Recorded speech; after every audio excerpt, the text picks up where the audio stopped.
আমরা এখন এসে গেছি বাঁকুড়া জেলার জয়পুরের জঙ্গলে।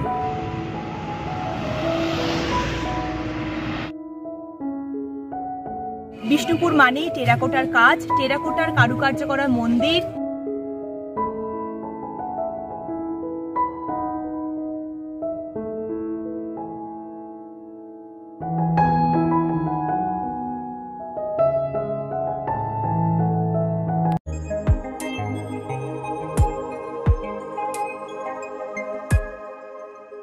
Good morning. আজ 8 মার্চ আমরা চারজন আবার বেরিয়ে পড়েছি, আর আজ আমাদের ফাইনাল ডেস্টিনেশন বিষ্ণুপুর। চলুন আমরা এগিয়ে যাই।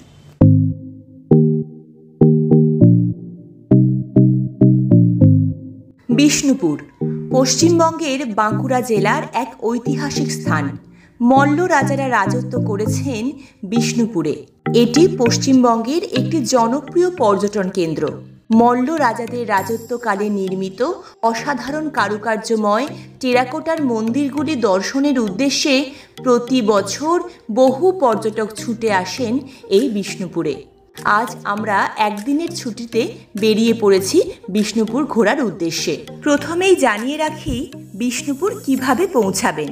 বিষ্ণুপুর যাওয়ার সবথেকে ভালো দুটি ট্রেন হলো সাঁতরাগাছি জাংশন থেকে সকাল 6:28 রূপসী বাংলা এক্সপ্রেস, আর শালিমার স্টেশন থেকে সকাল 7:45 আরণ্যক এক্সপ্রেস। এই ট্রেনগুলিতে করে 3 থেকে 3.5 ঘন্টার মধ্যেই পৌঁছে যাওয়া যায় বিষ্ণুপুরে। হাওড়া থেকে বেরিয়ে হুগলি ক্রস করে আমরা এখন এসে গেছি বাঁকুড়ায়, আর আমরা এখন দাঁড়িয়েছি বাঁকুড়ার বনলতা রিসর্টের সামনে। আমরা ব্রেকফাস্ট করব, তারপর আমরা এগিয়ে যাব আমাদের ফাইনাল ডেস্টিনেশন অর্থাৎ বিষ্ণুপুরের উদ্দেশ্যে।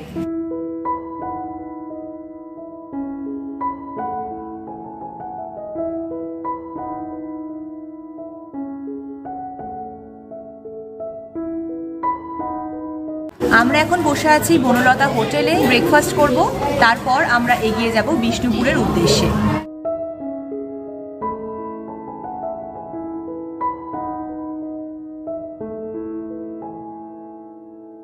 আমরা এখন এগিয়ে যাচ্ছি জয়পুরের জঙ্গলের ভেতর দিয়ে। ভীষণ ভালো লাগছে।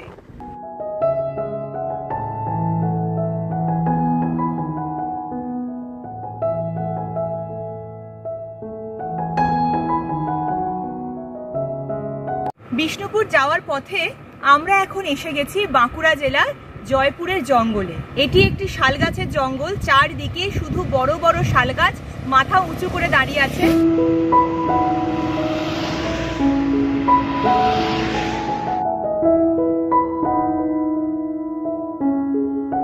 জয়পুরের এই ঘন শাল গাছের জঙ্গলে হাতি ও হরিণের আনাগোনা লেগেই থাকে।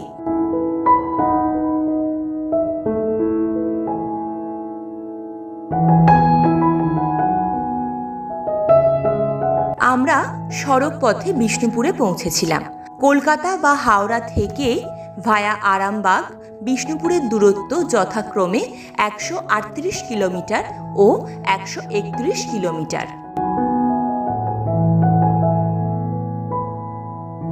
সামনেই বিষ্ণুপুর গেট দিয়ে আমরা প্রবেশ করলাম বিষ্ণুপুরে। বিষ্ণুপুরে আমরা এসে গেছি, আমরা হেঁটে যাচ্ছি। প্রথমেই আমরা দেখে নেব রাধা বিনোদ মন্দির। চলুন যাওয়া যাক।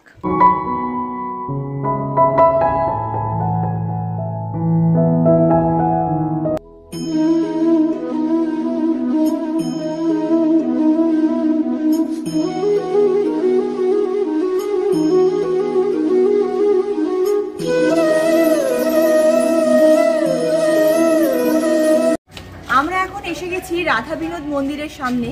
আর বিষ্ণুপুর মানেই কিন্তু টেরাকোটার কাজ।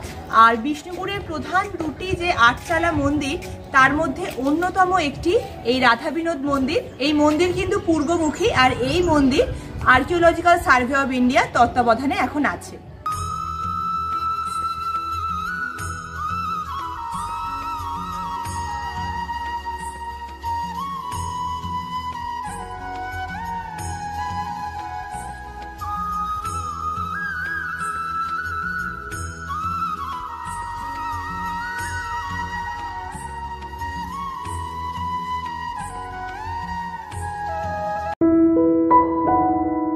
রাধা বিনোদ মন্দির দর্শন করে রাঙা মাটির পথ ধরে আমরা এগিয়ে চললাম জোড়বাংলার উদ্দেশ্যে।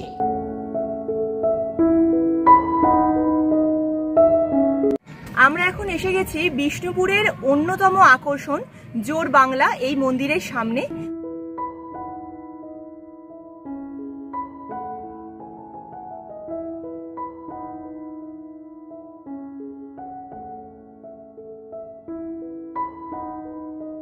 অসাধারণ টেরাকোটার কারুকার্যময় এই মন্দির, দুটি দোচালা মন্দির একসঙ্গে যুক্ত, সেই জন্য এই মন্দিরের নাম জোড়বাংলা। কেষ্ট রায় নামে বহুল পরিচিত এই দেবালয়টি গঠন বৈচিত্র্য ও সূক্ষ্ম টেরাকোটার কাজের জন্য বিখ্যাত। 1655 খ্রিস্টাব্দে রাজা প্রথম রঘুনাথ সিংহ কর্তৃক এই জোড়বাংলা নির্মিত।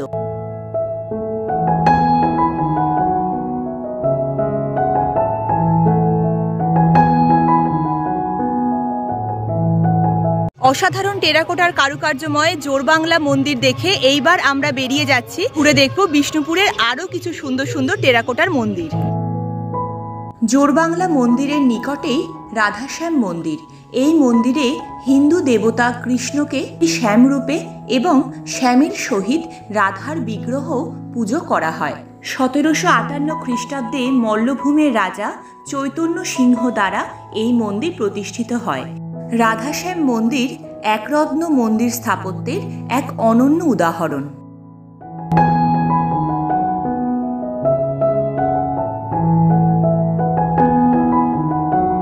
বিষ্ণুপুর মানেই টেরাকোটার কাজ, টেরাকোটার কারুকার্য করা মন্দির, আর নানান রকমের মৃৎশিল্প, নানান রকমের পুতুল। যেমন ছোট থেকেই আমরা শুনেছি বিষ্ণুপুরের মাটির ঘোড়া, তো সেই এত সুন্দর সুন্দর মাটির ঘোড়া, হাতি, মানে অসাধারণ লাগছে।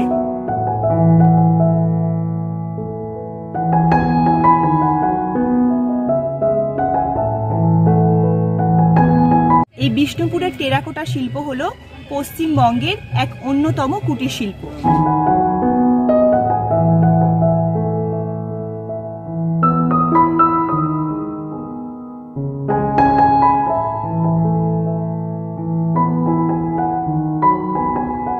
যে জায়গায় দাঁড়িয়ে আছি বিষ্ণুপুরে প্রবেশ করার প্রধান গেট ছিল।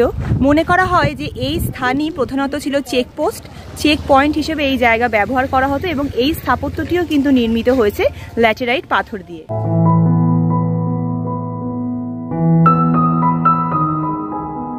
আমরা এখন এসে গেছি মহারাজা বীর হাম্বির উদ্যানে। এটা প্রধানত দুর্গের ভিতরের একটি অংশ এবং আমরা এখন এগিয়ে যাচ্ছি শ্রীকৃষ্ণের মন্দিরের দিকে। দুর্গের ধ্বংসাবশেষ আমরা দেখতে পাচ্ছি, একটি বড় তোরণ আমরা দেখেছি, তার পাশ দিয়ে আমরা প্রবেশ করেছি আর এখন এগিয়ে যাচ্ছি শ্রীকৃষ্ণের মন্দিরের দিকে।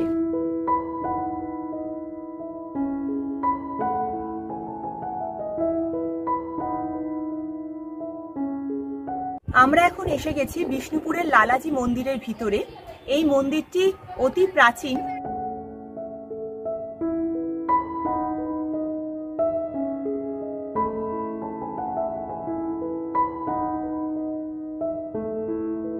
ষোলোশো খ্রিস্টাব্দে মল্লরাজ বীরসিংহ এই মন্দিরটি প্রতিষ্ঠা করেছিলেন।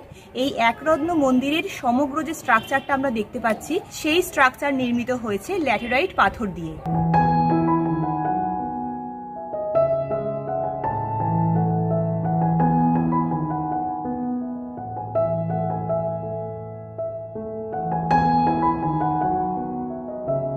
বিষ্ণুপুরের সবকটি প্রাচীন স্থাপত্যের মতো এই প্রাচীন স্থাপত্যটিও archaeological survey of India Kolkata বিভাগ কর্তৃক তত্ত্বাবধানে আছে।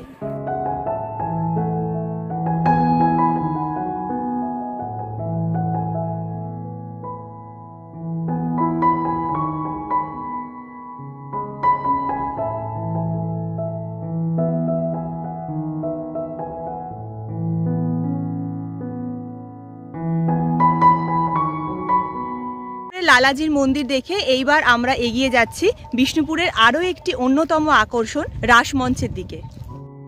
আপনারা 2 রাত 3 দিনের বিষ্ণুপুর ট্যুর প্ল্যান করতে পারেন। প্রথম দিন বিষ্ণুপুর পৌঁছে ঘুরে দেখুন বিষ্ণুপুরের লোকাল স্পটগুলো, নাইট স্টে করুন বিষ্ণুপুরে। দ্বিতীয় দিন সকালেই বেরিয়ে যান মুকুটমণিপুরের উদ্দেশ্যে, দ্বিতীয় দিন নাইট স্টে করুন মুকুটমণিপুরে অথবা ফিরে আসুন বিষ্ণুপুরে। তৃতীয় দিন সম্ভব হলে জয়রামবাটি কামারপুকুর ঘুরে বাড়ি ফেরার পথ ধরুন।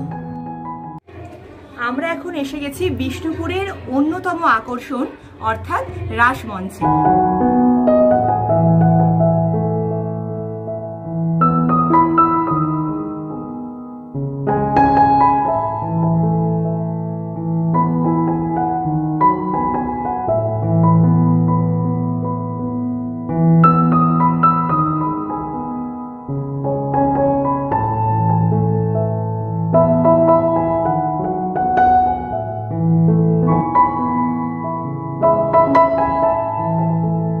রাসমঞ্চ মল্লরাজ বীরহাম্বীর আনুমানিক ১৬০০ খ্রিস্টাব্দে এই মঞ্চটি নির্মাণ করেন।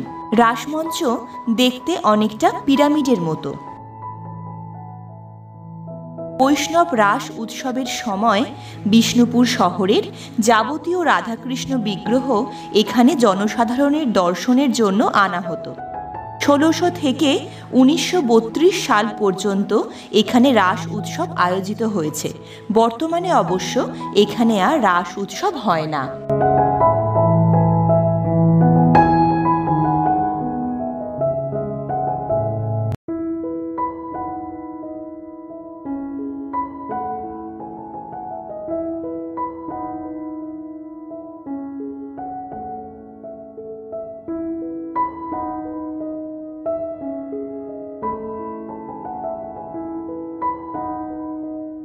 আমরা এখন এসে গেছি বিষ্ণুপুরের মদনমোহন মন্দিরে। এই মন্দিরটি প্রধানত ল্যাটেরাইট পাথর দিয়ে নির্মিত এবং এই মন্দির মল্ল রাজদের নগর দেবতা মদনমোহনের উদ্দেশ্যে।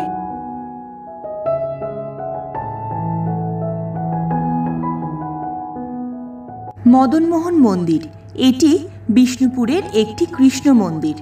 মন্দিরে প্রাপ্ত প্রতিষ্ঠা ফলক অনুযায়ী মন্দিরটি ১৬৯৪ খ্রিস্টাব্দে মল্লভূমের রাজা দুর্জন সিংহ দেব দ্বারা প্রতিষ্ঠিত হয়েছিল।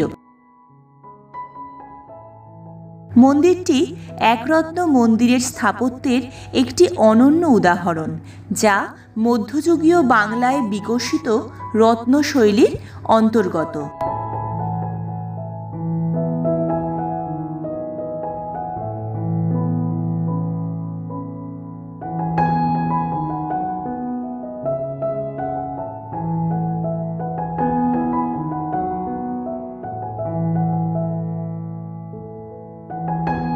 বিষ্ণুপুরের প্রসিদ্ধ স্থানগুলো দর্শন করে এইবার আমরা বিষ্ণুপুরকে বিদায় জানিয়ে এগিয়ে যাচ্ছি।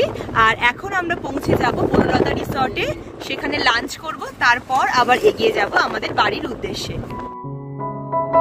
জয়পুরের জঙ্গলের ভিতর দিয়ে আমরা ফিরছি, তবে ফেরার পথে আমরা ঘুরে দেখব বনলতা হোটেল।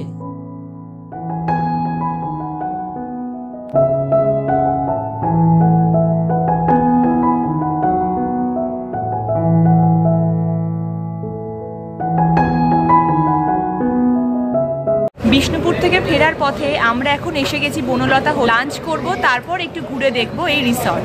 আমরা নিয়েছিলাম ভেজ থালি, সেখানে ছিল ভাত, ডাল, আলু পোস্ত, এঁচড়ের তরকারি, লাউয়ের তরকারি আর চাটনি। এর সঙ্গে আমরা এক্সট্রা করে নিয়েছিলাম ডিম ভাজা, বিষ্ণুপুরের স্পেশাল পোস্তর বড়া আর করগনাথ চিকেন কারি, আর শেষে ছিল লস্যি।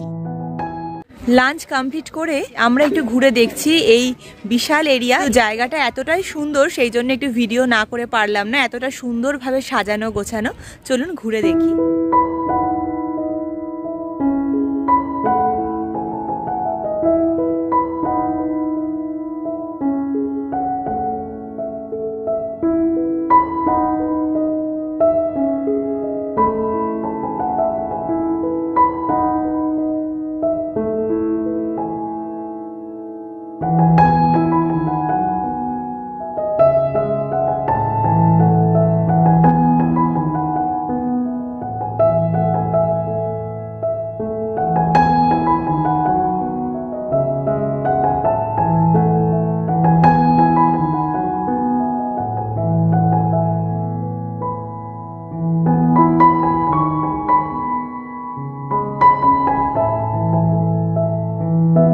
এই বিশাল এরিয়ার মধ্যে বিভিন্ন রকমের টেন্ট, বিভিন্ন রকমের কটেজ এখানে আছে।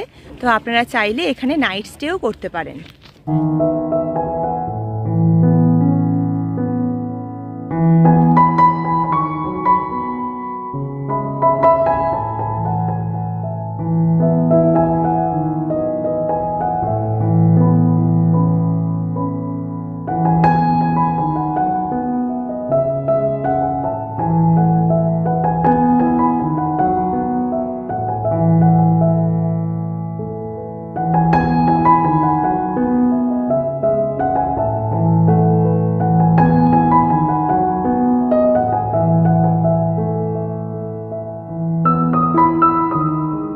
এত সুন্দর চারপাশটা নানা প্রজাতির ফুলের গাছে একদম ভরা, ফুটে আছে বিভিন্ন প্রজাতির ফুল, বিভিন্ন রঙের ফুল, ভীষণ ভালো লাগছে।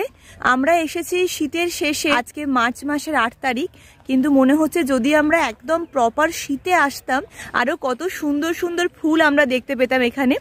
তো এখনো এত কালারফুল, এত সুন্দর এই জায়গাটা, না এলে বিশ্বাস করা যাবে না।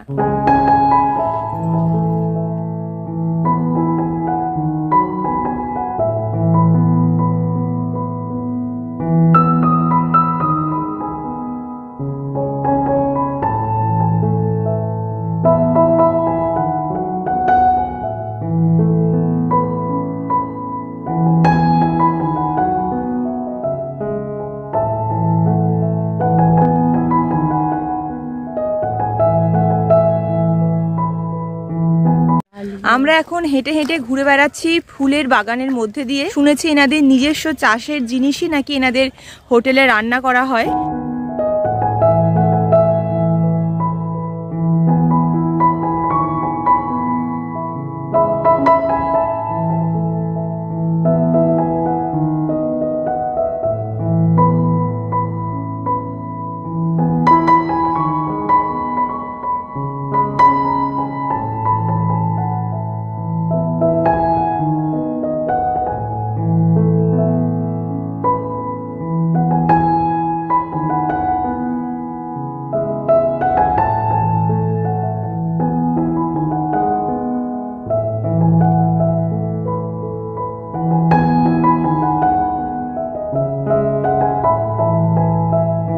এখানে এনারা এই এরিয়ার ভেতরে এমু পাখি চাষ করেছেন। মানে অনেকগুলো এমু পাখি এখানে দেখতে পাচ্ছি এবং যথেষ্ট সঠিকভাবেই এই পাখিদের ওনারা রক্ষণাবেক্ষণ করেন।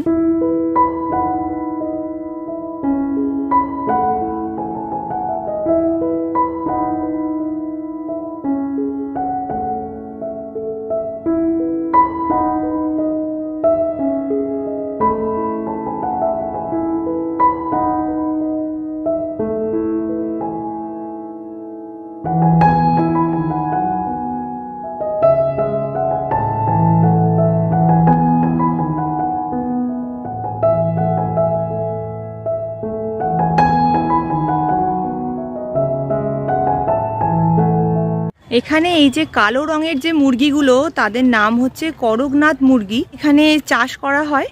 তো ওনাদের হোটেলে এই মুরগি যদি আপনারা মনে করেন খাবেন, তো ওনারা সার্ভ করবেন আপনাদের।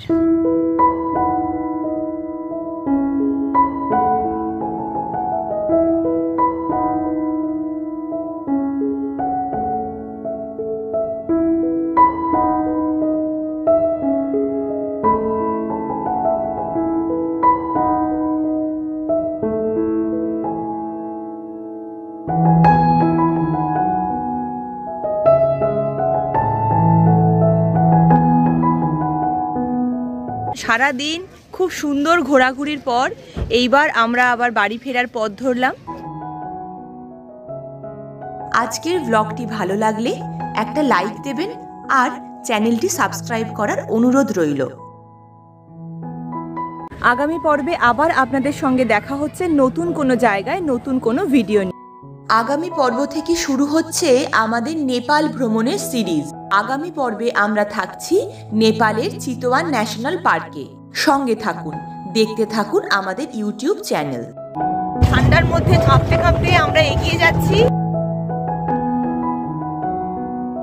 আমরা এখন আছি নেপালে, চিতওয়ান ন্যাশনাল পার্কের ভিতরে।